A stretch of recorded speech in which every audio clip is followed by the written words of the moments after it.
1981, the year MTV roared to life, NWOBHM crashed onto American airwaves, and arena amps pushed metal into the mainstream.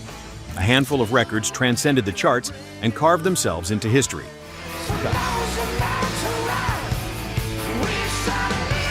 Here are 10 songs from 1981 that never left us. Number 10, There's Only One Way to Rock by Sammy Hagar.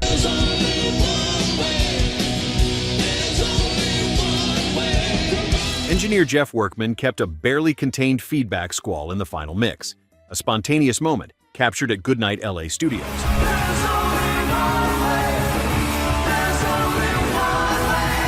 This cut came together around a riff that drummer David Lauser nailed in just 2 takes, with minimal overdubs.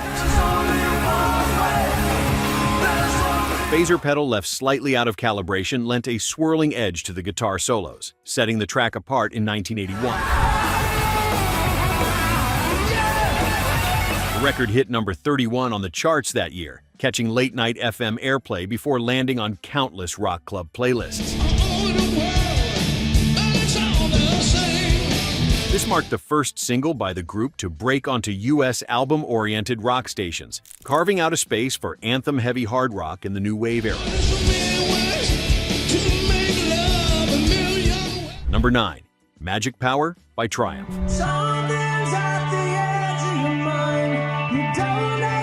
Early summer in 1981 found Gil Moore tracking vocals at Phase One Studios after back-to-back late shows. The DJ is gonna play A chorus of stacked harmonies, layered by Rick Emmett with an old Eventide harmonizer, delivered a glimmering pop sheen alongside thick, guitar-driven attack. You don't know what it is. What set the recording apart was a subtle use of analog slapback echo, giving the verses a sense of space uncommon in arena rock. The song reached number 8 on the charts in 1981. Notably, this became a staple on album-oriented rock radio, soundtracking late-night drives and high school parking lot gatherings every weekend. This proved that melodic hard rock still resonated with listeners in an era saturated by synths and disco. Number 8, Live Wire by Mötley Crüe.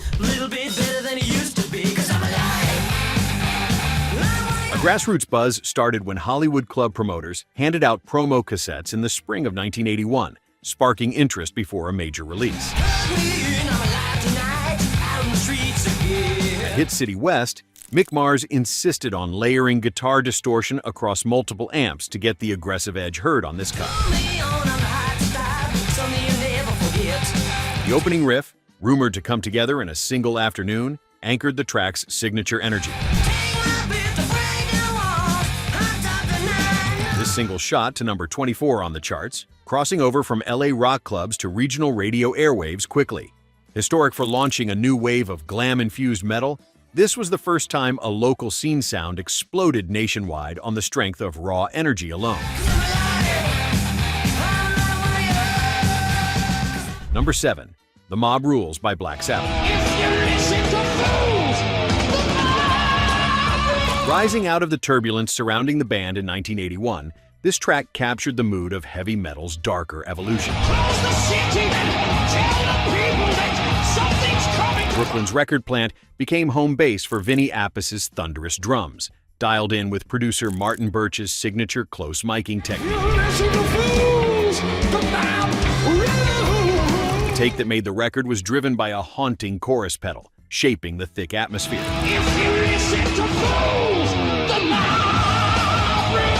Blasting to number 14 on the charts, this release marked a clear turn toward a heavier, more cinematic sound for British metal.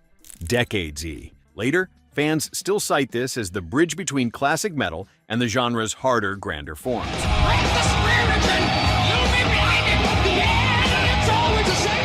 Number 6, Heading Out to the Highway by Judas Priest.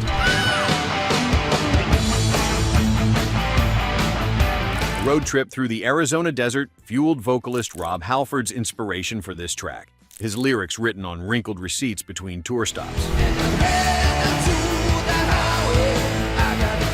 The song hit number 10 on the charts in 1981, a leap for the group.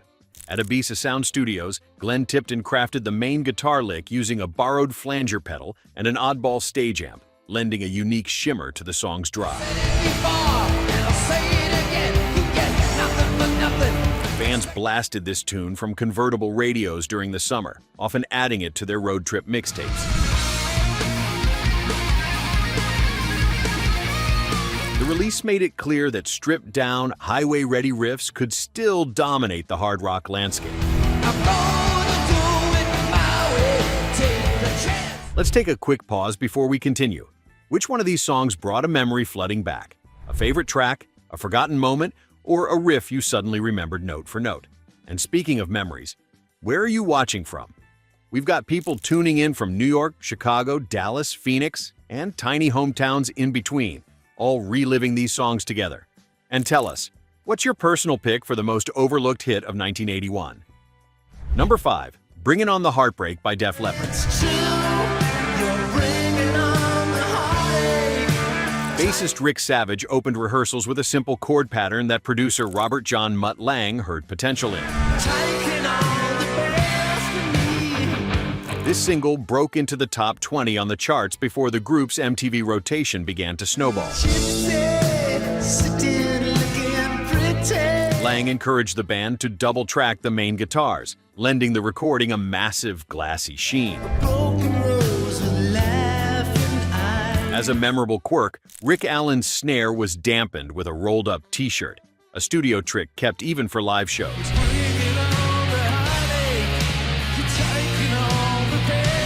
This marked the first time a British hard rock act harnessed video airplay to jump from cult favorites to global arena staples. Number 4, Unchained by Van Halen. Eddie Van Halen ran his guitar through an MXR flanger pedal to land that swooping jet turbine effect heard throughout the recording.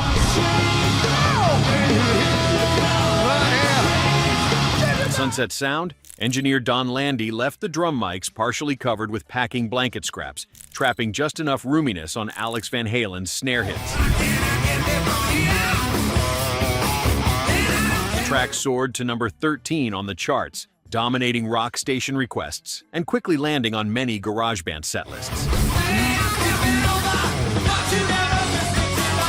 Bands in the early 1980s echoed the signature riff in basement jam sessions, defining how youth connected with harder riff-driven music.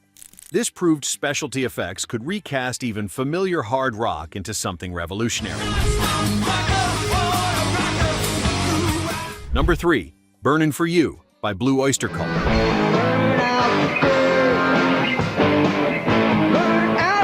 Producer Martin Birch cracked a smile as Donald "Buck Dharma" Roser nailed the lead vocal in 2 crisp takes. The single landed in the top 20 on the charts almost overnight, thanks largely to classic FM rotation. Birch layered subtle synths beneath the guitars, a hidden touch that many fans never noticed but added shimmer. The band's manager taped the initial mixes on a boombox so the crew could listen while driving between studios. This release quietly set a precedent for rock radio, showing how keyboard textures could blend seamlessly with heavy riffing in the early 1980s. Number 2, For Those About to Rock, We Salute You by AC/DC.